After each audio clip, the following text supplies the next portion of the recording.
memuliakan yang kau. Baiklah Sunan, saya akan menjalankan. Ada prajurit Majapahit.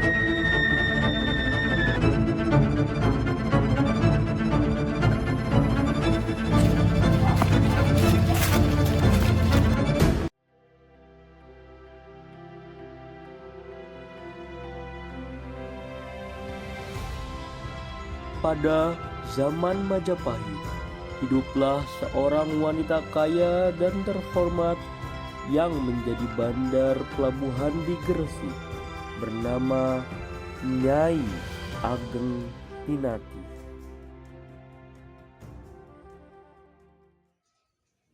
Di sisi lain, kerajaan Blambangan dipimpin oleh raja yang terhormat bernama Prabu Menak-Sembuyu yang memiliki anak yang bernama Dewi Sekardadu.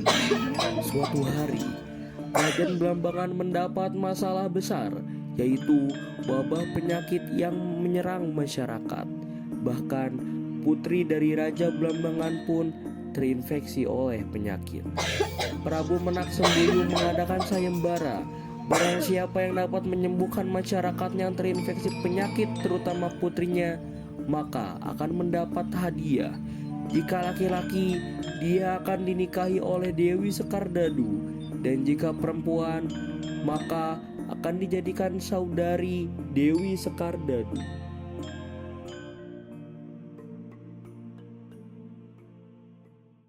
Sayembara, Tuan Putri telah lama mengidap penyakit. Setiap hari, satu di antara kita akan mati karena penyakit ini. Prabu Menak-Sembuyu akan memberikan hadiah. Jika lelaki, maka dia akan menikah dengan Dewi Sekardadu. Jika perempuan, akan menjadi saudari Dewi Sekardadu. Suatu hari, seorang Brahmana berkata kepada Prabu Menak-Sembuyu bahwa ada seorang petapa di Gresik yang bisa menyembuhkan penyakit Dewi Sekardadu, yaitu Syekh Maulana Ishak. Prabu Menak-Sembuyu menyuruh Patih Baju Segoro menemuinya untuk bertemu Syekh Maulana Ishak dan menyuruhnya mengobati sang putra. Wahai Patih Segoro, aku, Raja Blambangan, Prabu Menak-Sembuyu, memerintahmu menemui Syekh Maulana Ishak untuk keberlangsungan kerajaan.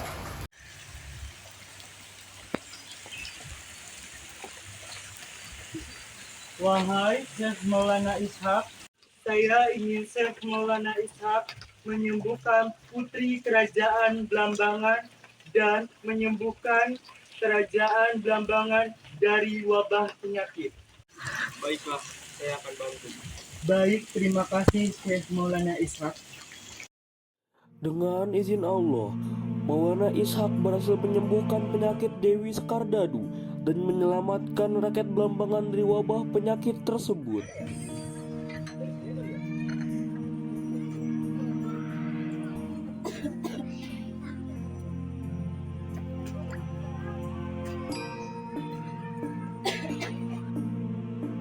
Tidak lama dari itu, Dewi Sekardadu dan Syekh Maulana Ishak menikah dan mempunyai anak.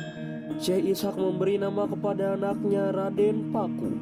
Mereka berdua berharap agar anaknya menjadi pengkhotbah yang mulia dan meminta semua yang terbaik untuk anaknya.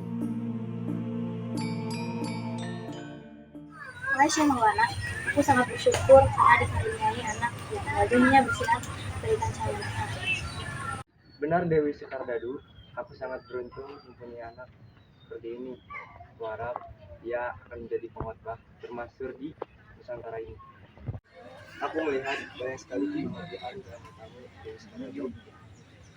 Aku menamai anak kita Raden Paku. Tiba-tiba dan tanpa disangka, wabah penyakit yang dulu sudah hilang kini muncul lagi ke Blambangan. Banyak orang meninggal setiap hari.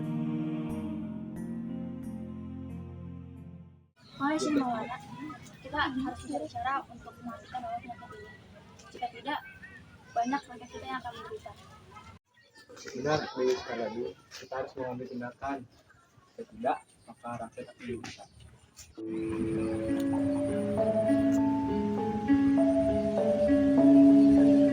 Mendengar Dewi Sekardado memiliki anak laki-laki, Bajul Segoro menganggap itu dapat menjadi ancaman baginya. Dia khawatir jika Raden Paku akan menjadi Raja Blambangan selanjutnya.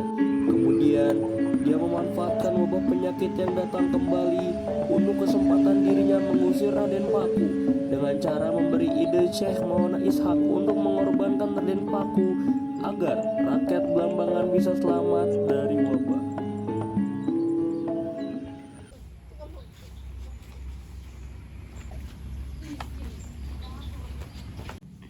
Yang mulia, hari demi hari telah berlalu. Apakah Anda akan membiarkan rakyat Anda menderita tiap hari seperti ini? Saya tahu, Patih. Saya masih mencari jalan untuk menyelamatkan kita. Saya tidak akan membiarkan kamu dan rakyat kita menderita dan mati karena penyakit ini. Kalau begitu, kita harus secepatnya menolong rakyat kita, Yang mulia. Baiklah, kita harus mengevakuasi rakyat kita. Tidak, Yang mulia. Cara efektif adalah untuk melakukan upacara pengorbanan anakmu. Tidak Patih. Saya tidak akan membiarkan siapapun menjauhkan saya dengan Raden Paku. Cukup, Patih. Biarkan saya berbicara dengan istri saya terlebih dahulu. Syekh Maulana, berjanjilah padaku untuk tidak melakukan saran dari Patih. Kita tahu bahwa ini adalah hal sulit bagi kita. Sok melakukan ini. Tapi kenapa harus Raden Paku? Kita masih punya cara yang lain. Tidak, Dewi Sekardado. Ini adalah cara untuk menyelamatkan rakyat kita. Kita tidak boleh egois. Tapi kenapa harus Raden Paku? Aku tidak bisa dipisahkan dengan dia. Kita bagaikan matahari dan bulan. Percayalah kepada Allah. Allah tidak akan membiarkan Raden Paku menderita.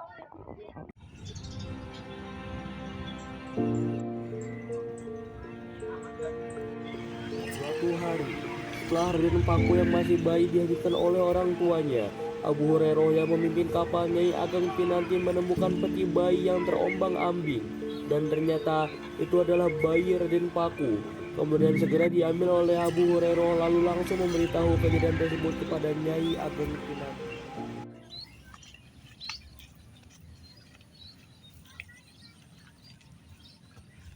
Wah, apa itu? Wah, Masya Allah, ini anaknya siapa? Tega sekali yang membuangnya. Oh, ini anak beneran. Aku harus mengasihinya kepada dia yang nanti. Nyai! Nyai! Nyai! Ada apa, Bu Hurairah? Mengapa kamu tergesa-gesa seperti itu? Ini Nyai, saya menemukan seorang bayi manusia di pinggiran kolam tadi. Coba dilihat dulu sini. Ini Nyai. Masya Allah, ganteng sekali. Siapa orang tua yang tega membuang bayi seperti ini? Saya tidak tahu Nyai. Baiklah, saya akan merawatnya. Dan saya beri nama Joko Samudro. Wah, nama yang sangat bagus sekali Nyai.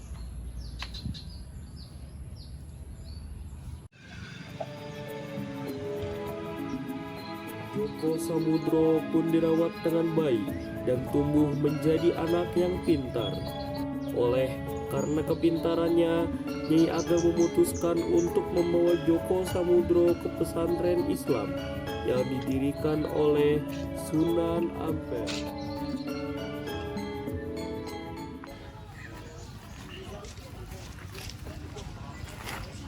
Saya membawa Joko Samudro ke pesantrenmu untuk kau didik, Sunan Ampel. Baik, Nyai Ageng Pinanti. Saya akan coba mendidik Joko Samudro di pesantren saya. Terima kasih, wahai Sunan Ampel. Saya mohon bimbingannya. أعوذ بالله من الشيطان الرجيم بسم الله الرحمن الرحيم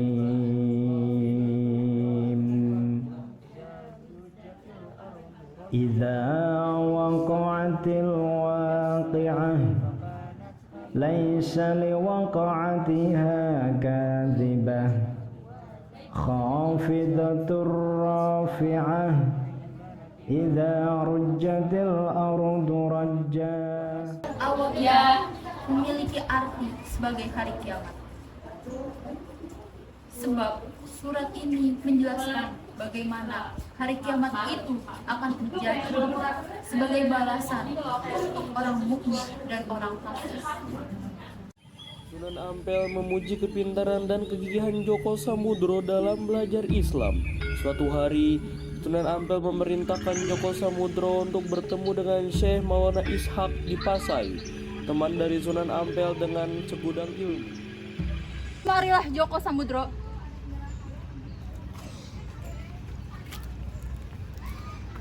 Ada apa, Sunan Ampel?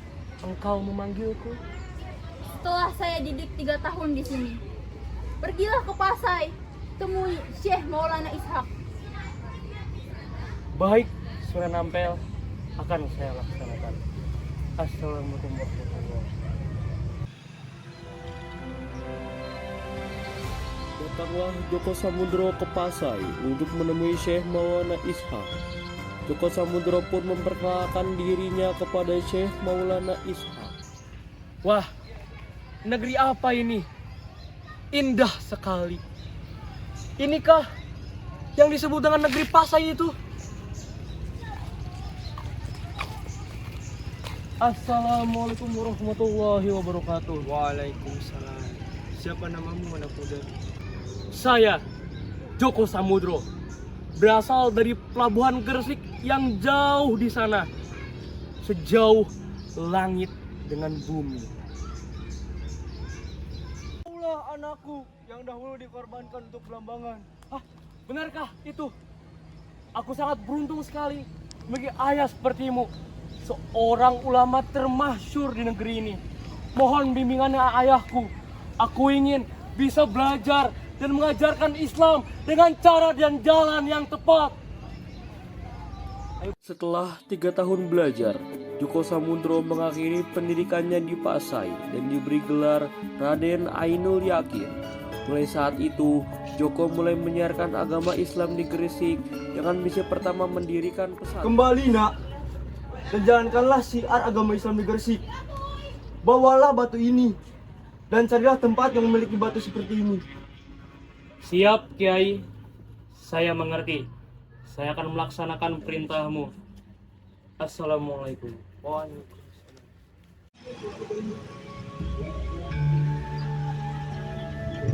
Aktivitas dakwahnya dimulai di daerah Giri, Kecamatan Kebomas, Kabupaten Gresik, Jawa Timur.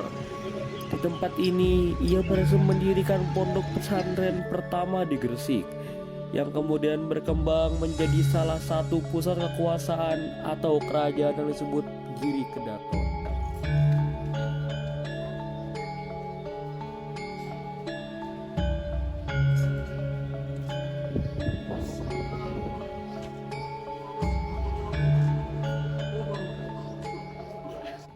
Sesungguhnya Allah lagi Maha Pengasih, lagi Maha Penyayang. Allah tidak akan meninggalkan kita dalam kondisi apapun. Selalulah bersyukur dan mengingat zat Allah. Billahi taufiq wal hidayah. Wassalamualaikum wabarakatuh. Waalaikumsalam warahmatullahi wabarakatuh. Sejak didirikan pada akhir abad ke-15, pesantren Giri menjadi pusat penyebaran agama Islam yang terdapat di Jawa dan pengaruhnya sangat kuat di wilayah Indonesia bagian timur. Beliau juga menyatukan masyarakat dalam satu komunitas untuk belajar bersama. Di sana, Djoko Samudro dipanggil dengan Sunan Giri.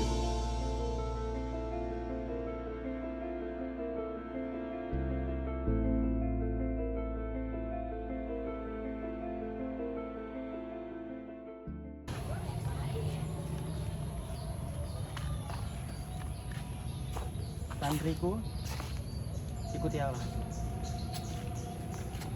Lihatlah perkembangan pembangunan dari kerajaan dan pesantren ini.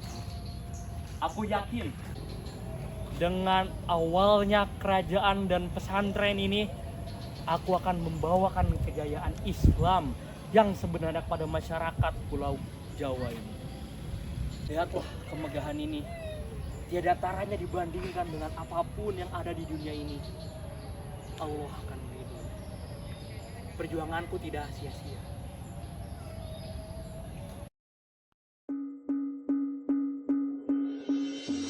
Tidak lama, dua prajurit Majapahit mengetahui bahwa ada seorang yaitu Joko Samudro yang menyebarkan agama Islam dengan membangun pesantren di wilayah kerajaan Majapahit. Lihat tuh, perkembangan pesantren dan kerajaan Islam di zaman Raden Paku semakin berkembang pesat. Ya, ayo kita laporin ke Prabu Brawijaya.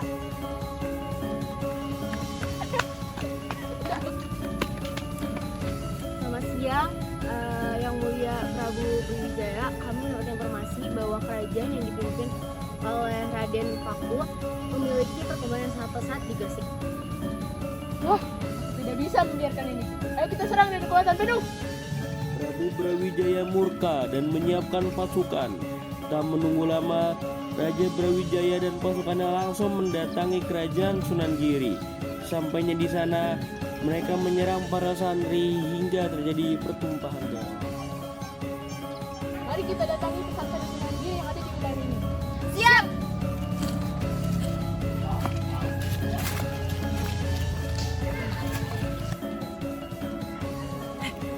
Tidak! Ada prajurit Majapahit! Tolong jangan serang kami! Jangan serang kami! Jangan serang kami!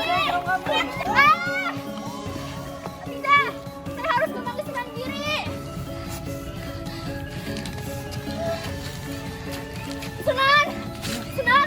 Terjadi penyerangan di pesantren dari kerajaan Majapahit!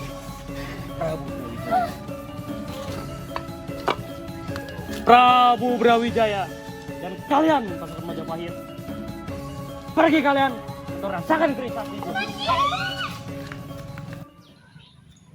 Beberapa hari kemudian, Sunan Giri dan para wali songo lainnya seperti Sunan Bonang dan Sunan Ampel bertemu dengan Raden Fata untuk membicarakan penaklukan kerajaan Majapahit dengan merencanakan serangan balik. Bagaimana jika kita memasukkan dendam untuk menghancurkan kerajaan Majapahit? Tidak! Jangan begitu, Raden Fata. Kerajaan ini merupakan milik ayahmu. Benar, dalam Islam kita dilarang untuk melawan kedua orang tua. Raden Fata, Islam adalah agama kedamaian. Rasulullah SAW mengajarkan kita untuk tidak membalas kejahatan dengan kejahatan.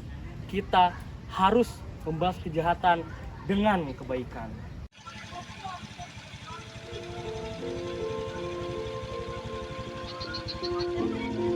Setelah Sunan Ampel wafat, di bawah kepemimpinan Pati Unus, Demak menyerang Majapahit dan mengalahkan kerajaan tersebut, sekaligus memantapkan diri sebagai kekuatan baru di tanah Jawa. Sunan Giri menjadi pemimpin di daerah tersebut mulai saat itu. Waktu demi waktu masyarakat sekitar mulai menganut Islam. Sunan Giri pun menyerahkan kepemerintahan Majapahit kepada Raden Fata, putra dari Brawijaya Kertabumi.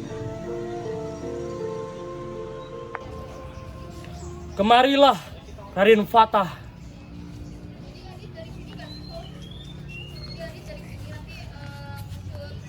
Ada apa, Sunan? Raden Fata, aku memanggilmu kemari karena aku melihat seorang muslim sejati dalam dirimu. Kamu akan aku berikan kekuasaan seluruhnya atas kerajaanku. Tapi saya belum siap untuk menerima semua kekayaan ini, Sunan. Wahai Raden Fata, kau akan tahu sendiri. Baiklah, Sunan. Saya akan menjalankan amanah Anda dengan baik. Walaupun sudah tidak berkuasa, Sunan Giri tetap menyebarkan agama Islam seperti menyiarkan kiat-kiat Islam pada lagu bermain anak-anak. Selain itu, Sunan Giri juga memanfaatkan seni pertunjukan yang di dalamnya disebutkan pedoman hidup yang digali dari ajaran Islam.